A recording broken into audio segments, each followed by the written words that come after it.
ठीक ठाक हो तुम लोग? ओके, तो EFI electronic fuel injection, petrol भी और डीजल भी। इंटरनल कंबशन इंजन है, दोनों में ही फ्यूल अंदर जल रहा है। फ़र्क एक ही है कि डीजल फ्यूल कांस्टेंट प्रेशर पर जल रहा है, उसका ज्वलन थोड़ा सा अलग किस्म का, इसलिए उसको हम अलग से पढ़ाएंगे। ठीक है। पेट्रोल फ्यूल इंजेक्शन में आगे भी बात हुई है इसमें। यह है माइक्रो प्रोसेसर का एक block diagram, ECU electronic control unit. जो इलेक्ट्रॉनिक कंट्रोल यूनिट है उसमें ये इनपुट्स हैं फ्रॉम वेरियस सेंसर्स। ये तारें सब अलग अलग कलर कोड होते हैं तारों में, इसलिए कि उन्हें पहचानना आसान हो। ठीक है, कलर कोड हर एक का अलग अलग होता है, तारों की मोटाई अलग अलग होती है। ठीक है, तो इसीलिए मैंने कोशिश की है मल्टी कलर चौक यूज करके। ये हैं इनपुट्स, ये सेंसर से आ रही हैं सूचनाएं। जो सूचनाएं आ रही हैं वो मेमोरी में भरी गई हैं इस तरह से लुकअप टेबल्स में कि इंजन RPM, इंजन स्पीड या RPM 1000 है। लोड ये वो लोड नहीं है जो चैसी में है या बॉडी में है। ये लोड कहाँ पर है? ये लोड ये एक्सीलरेटर पैडल पे है। ये एक्सीलरेटर पैडल पोजीशन सेंसर है। पेट्रोल इंजनों में ड्राइवर जैसे ही एक्सीलरेटर पैडल को दबाता है तो यहाँ जो इसके ये T1 क्या है? इनपुट है, T2 ग्राउंड है और T3 आउटपुट है। जब ये स्लाइडर इसके ऊपर चल रहा है, या वाइपर बोल सकते हो, स्लाइडर बोल सकते हो इसको। यह जैसे जैसे एक्सीलरेटर पैडल दब रहा है तो ये इस पे चल रहा।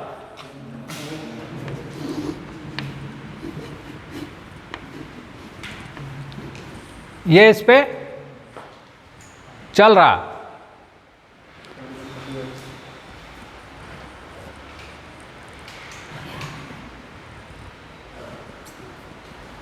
जैसे जैसे ये चल रहा है तो यहां पर इसका रेजिस्टेंस कम हो रहा है, तो तब यहां से आउटपुट निकल रही है जो जा रही है ECU के पास, जिससे ECU को पता चल रहा है कि इतनी वोल्टेज आ रही है तो अभी लोड क्या है।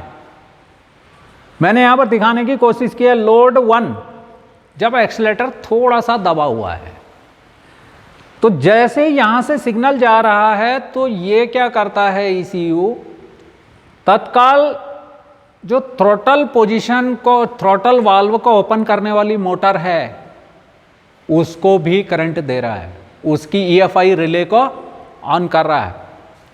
वो फिर एक मोटर ऑन हो रही है और वो थ्रोटल वाल्व को खोल दे रही है। कल हमने यहाँ पर कार्बोरेटर में दिखाया था थ्रोटल वाल्व, वो ड्राइवर दबा रहा है जब एक्सीलरेटर पैडल को, तो तब वो केबल से ऑपरेट होती थी। धीरे धीरे केबल में खिंचाव आ जाता है, ढीली हो जाती है, बार बार एडजस्ट करनी पड़ती है, रुकती है, वो उसकी ग्रीसिंग करनी पड़ती है और उसमें लैग आ जाता है, फ्लैट स्पॉट हो जाता है।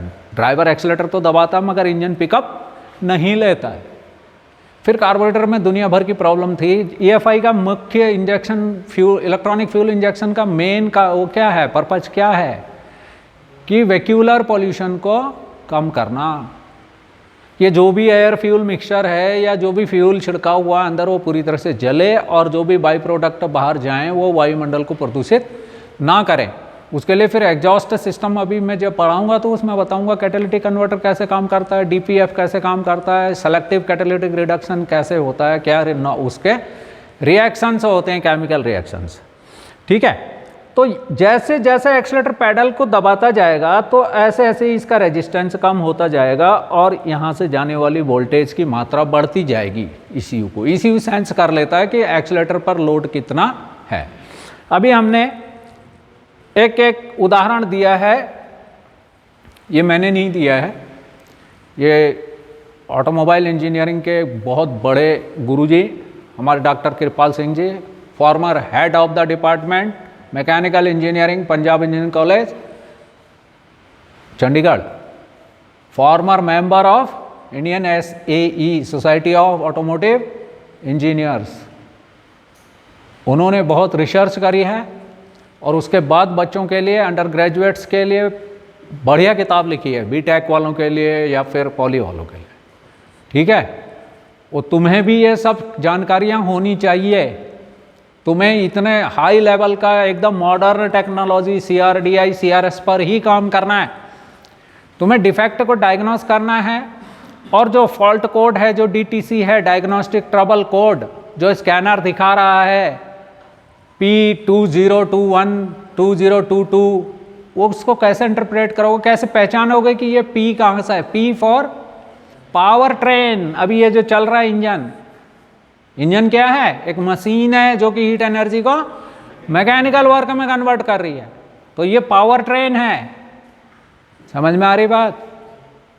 तो इसमें अगर किसी भी तरह की कोई मिसिंग है तो किसके पास जाएगी, तुम्हारे पास ही आएगा, तुम्ही को उसको स्कैन करना होगा।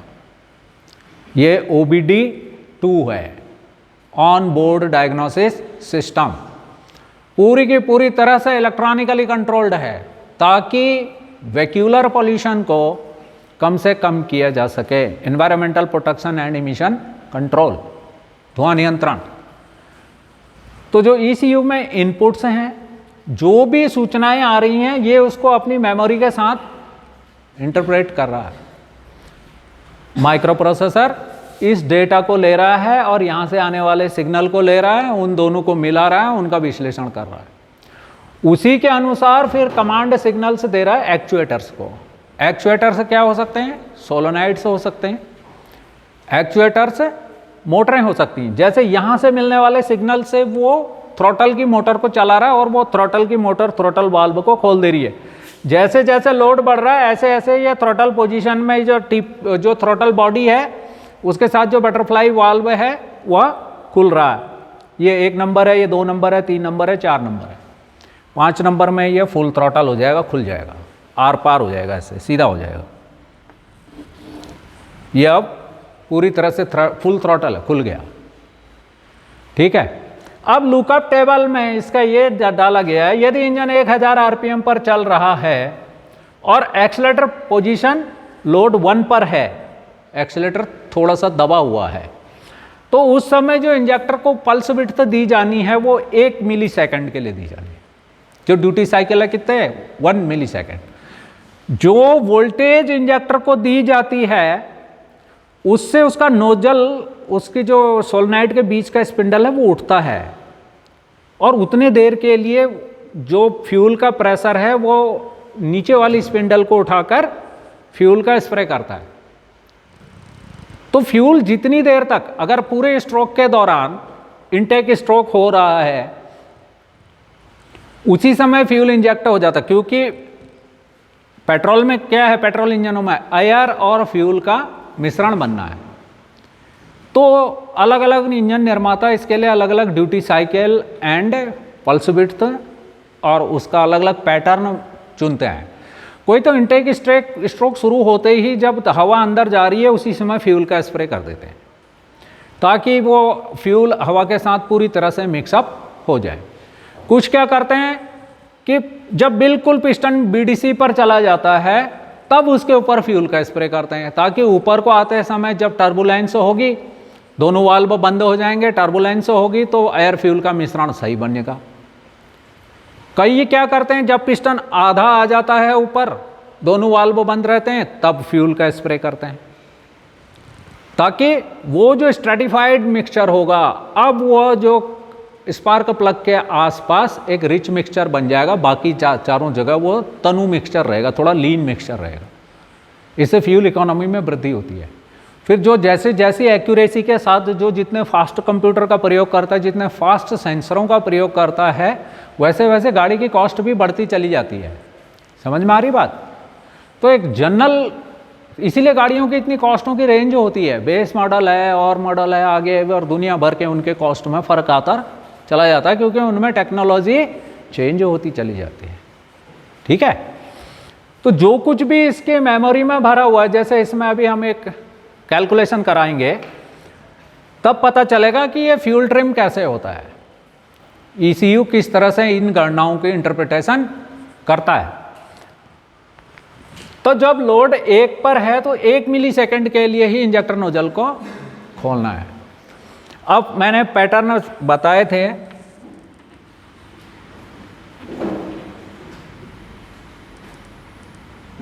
एक ये होता है, एक ये होता है,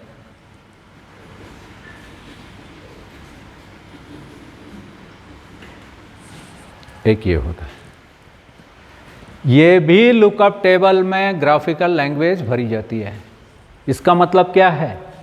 बहुत कम मात्रा में फ्यूल का इंजेक्शन, ये इससे ज़्यादा, और ये जब स्क्वायर वेव बन रही है, ये सबसे ज़्यादा।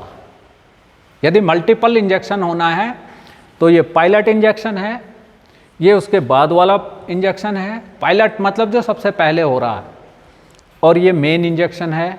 फिर इसके बाद का पोस्ट इंजेक्शन भी हो सकता है, early post injection and let post injection. आजकल के इंजेक्टर कई बार फ्यूल का इंजेक्शन करते हैं। वो डीजल फ्यूल इंजेक्टर CRDI कल पढ़ाएंगे, उस समय इसको पूरी तरह से क्लियर करेंगे। ठीक है, अभी ये एक फ्यूल पैटर्न है जो इस लैंग्वेज में भी इस तरह से भी इसके अंदर भरा है। तो ऐसी ये पोजीशन है, 2000 RPM पर चल रहा है, लोड 1 है तो 2 मिलीसेकंड के लिए खोलना है। लोड 2 है, वो उस डायग्राम में देखना पड़ेगा। लोड 2 है तो ये 4 मिलीसेकंड के लिए खुलेगा, 3 लोड पे 6 मिलीसेकंड के लिए खुलेगा, 4 पे 8 मिलीसेकंड के लिए खुलेगा। परंतु इसका मिलान इस वाले लुकअप टेबल से करना पड़ेगा कि कूलेंट टेम्परेचर सेंसर से क्या सूचनाएं आ रही हैं, ऑक्सीजन सेंसर से क्या सूचना आ रही है। आ गई बात समझ में? अभी नहीं आई, अब आएगी अच्छी तरह से समझ में। कब? अब मान लिया इंजन चल रहा है 3000 RPM पर, इंजन रनिंग एट 3000 RPM। लिख लो बेटे, मैं नहीं करूंगा। इंजन चल रहा है 3000 RPM पर और लोड है 4। एक्सीलरेटर पोजीशन क्या है? लोड 4। कूलेंट टेम्परेचर है 40 डिग्री सेंटीग्रेड।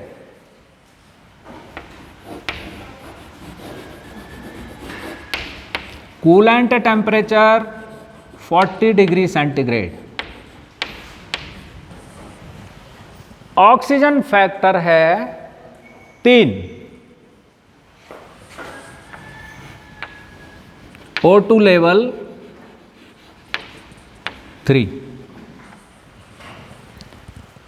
अब अगर इस लुकअप टेबल को देखते हो, इंजन RPM है 300 और लोड है 4, तो इसका जो इंजेक्टर ओपनिंग ड्यूरेशन है वो है 12 मिलीसेकेंड। इतनी बात समझ में आ गई? इंजेक्टर ओपनिंग ड्यूरेशन है 12 मिलीसेकेंड है ये।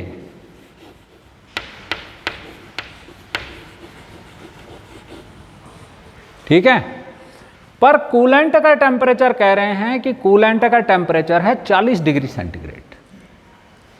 तो यहां पर क्या करता है ये ECU? फट से इसका फैक्टर देखता है। इसका फैक्टर क्या है? 0.7। तो ये 12 को गुणा कर देता है 0.7 से। ऑक्सीजन लेवल है 3, इसका फैक्टर क्या है? 0.09 इंटू 0.9। बताओ कितना हुआ? फटाफट गुणा करो इसका।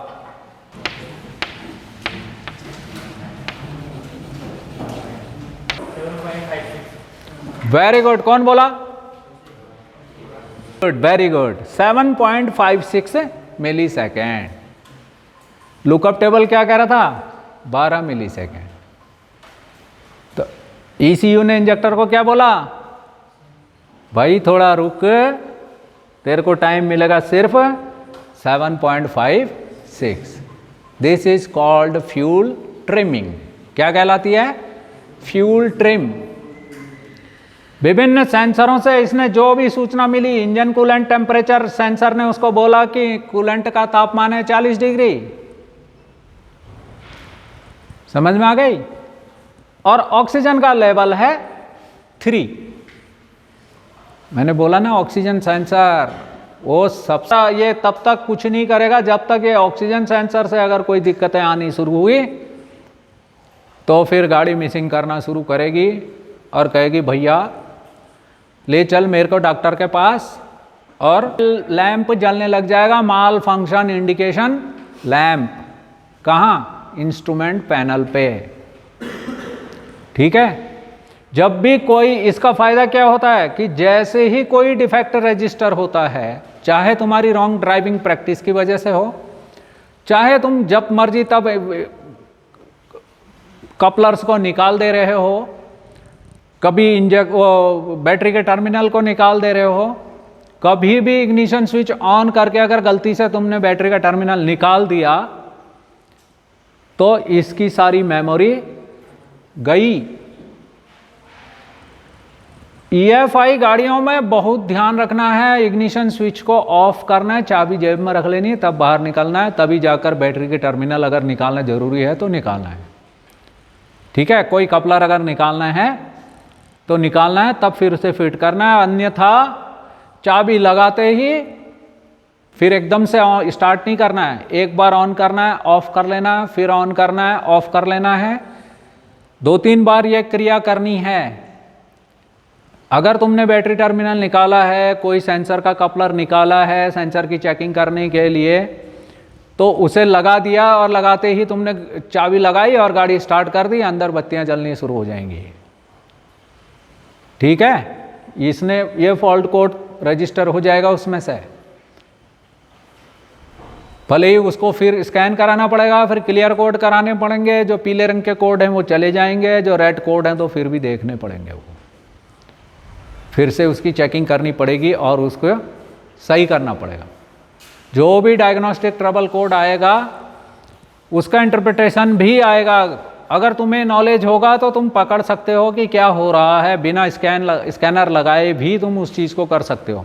अन्यथा ये सावधानी रखनी है कि जब भी तुमने बैट स्टार्ट कर देते तो फिर से ठीक हो जाता है, वही सब इसमें भी है। ठीक है। It's enough for the day. Have a great day.